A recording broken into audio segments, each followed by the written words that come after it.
Friends, welcome to our channel Cinema Culture. मैं हूं आपका दोस्त धनंजय। पिछले हफ्ते मैंने ऐसे दो मूवी ट्रेलर्स देखी जिन्हें देखकर लिटरली गूज़बम्स आ गए थे। One is the Malayalam movie level cross and the other is a Kannada movie Roopanthara. And today we are going to talk about the movie Roopanthara starring Raj B Shetty and directed by Mithilesh. इस मूवी का प्रीमियर था ट्यूसडे को, but because of some personal work I actually could not able to attend the premiere. But I am so fortunate to live in Bangalore, जिसकी वजह से मुझे उतनी तकलीफ नहीं हुई इस मूवी को देखने में। But I am still very surprised by seeing the number of screens given to this movie in the city of Bangalore. And for this I can think of one reason as of now, जो कि मैं इस video के and में आपको बताऊंगा। But let's talk about this movie first.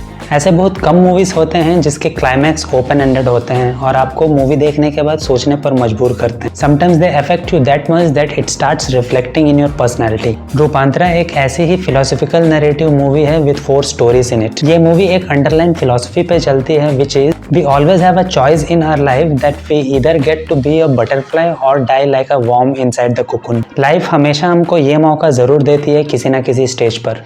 तो अगर स्टोरी की बात करें, we see an old man in a dystopian future जहां पर सारे लोग मुंह पर मास्क लगाए हुए हैं because of the air pollution. उस बूढ़े आदमी का सामना होता है एक गैंग के साथ जो कि उस प्लेस को कंट्रोल कर रहे होते हैं। अब उस बूढ़े आदमी को अपनी जान बचाने के लिए उस गैंग का लीडर उसे एक ऑफर देता है। वो ये है कि उसे एक ऐसी कहानी बतानी होगी जो उसके गैंग के सारे लोगों को पसंद आए, और अगर उस गैंग में से एक भी बंदे को पसंद नहीं आया तो उसे अपनी जान गंवानी होगी। So it starts narrating not only one story but 4 story which are at the end connected to each other.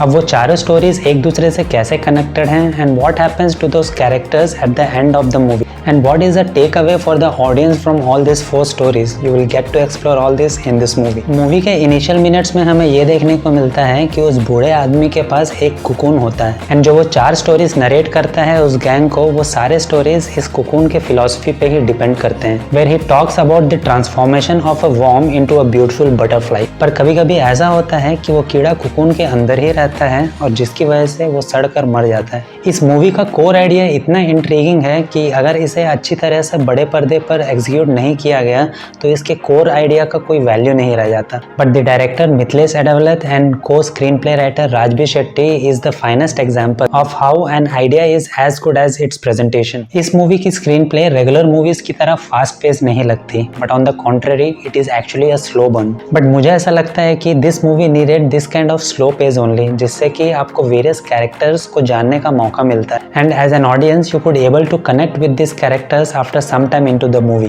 इस मूवी में आप उन 4 स्टोरीज के मेन कैरेक्टर्स को कुछ अलग अलग सिचुएशंस में देखते हो, उनके इनर फीलिंग्स को एक्सप्लोर करते हो and finally you get to see how do they deal with those situations, because उस सिचुएशन से बाहर आने के लिए those characters have to go through a transformation, that means रूपांतरा।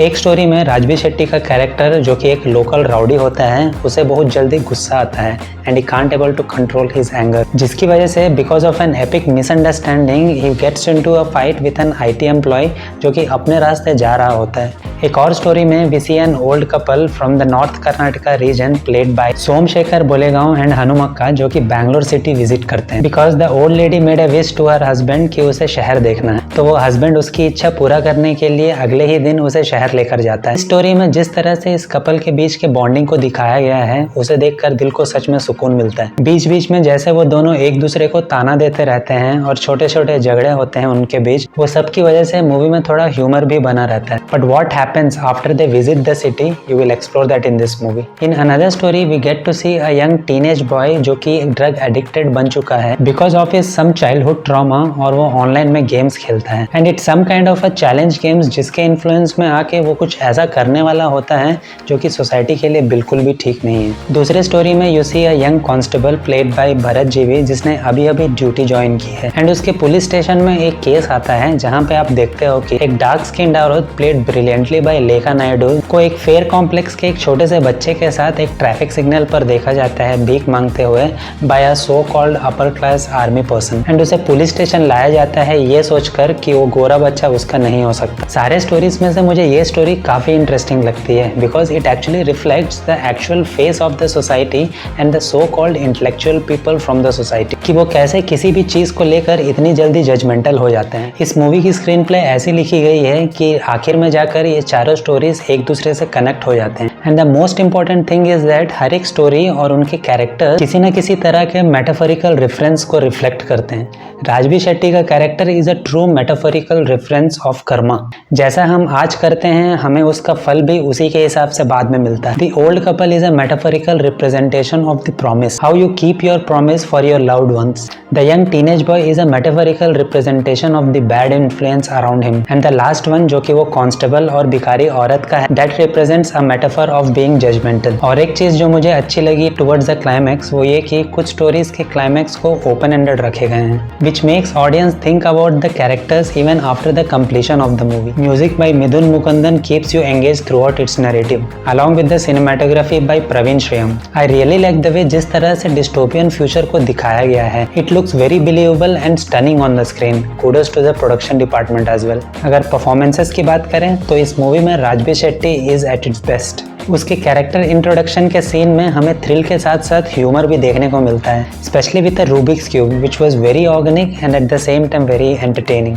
Bharat ji भी as constable and Lekha Naidu as a beggar is also very impressive, but no doubt the show stealers are the old couple played by Somashekhar and Hanumakka. At the end of the story आप उन character से और उनके performance से ऐसे connect हो जाते हो that it will touch your heart for sure. So finally, अगर मैं दिल से बोलूँ, so what I can say is that रूपांतरा is one of the finest movies that I have seen in the recent times, not only from the Kannada film industry, but from the all over Indian film industry. A simple story जो कि deal करती है एक butterfly के evolution पे, and to create a stories around that concept with a philosophical narrative is not a simple task. But director Mithilesh and Raj B Shetty ने जिस तरह से इस मूवी को बड़े पर्दे पर प्रेजेंट किया है, that is brilliant. हो सकता है कि ये मूवी कुछ लोगों को स्लो लगे, and I don't deny that. But if you give some time into the movie and have a little patience, then हो सकता है कि आपको ये मूवी कुछ अच्छा एक्सपीरियंस दे पाए।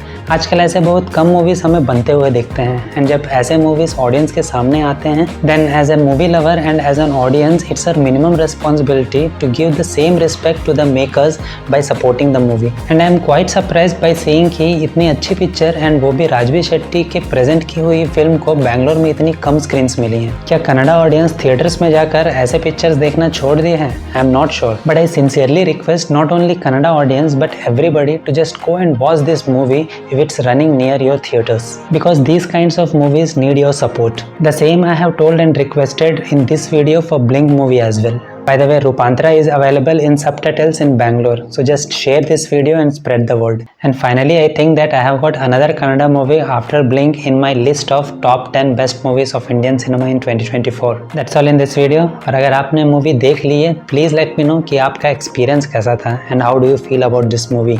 And if you like this review, please consider giving a thumbs up. And if you really like this kind of detailed movie reviews to watch, and if you are new to the channel, please subscribe to the channel. See you in the next video. Till then, take care. Bye.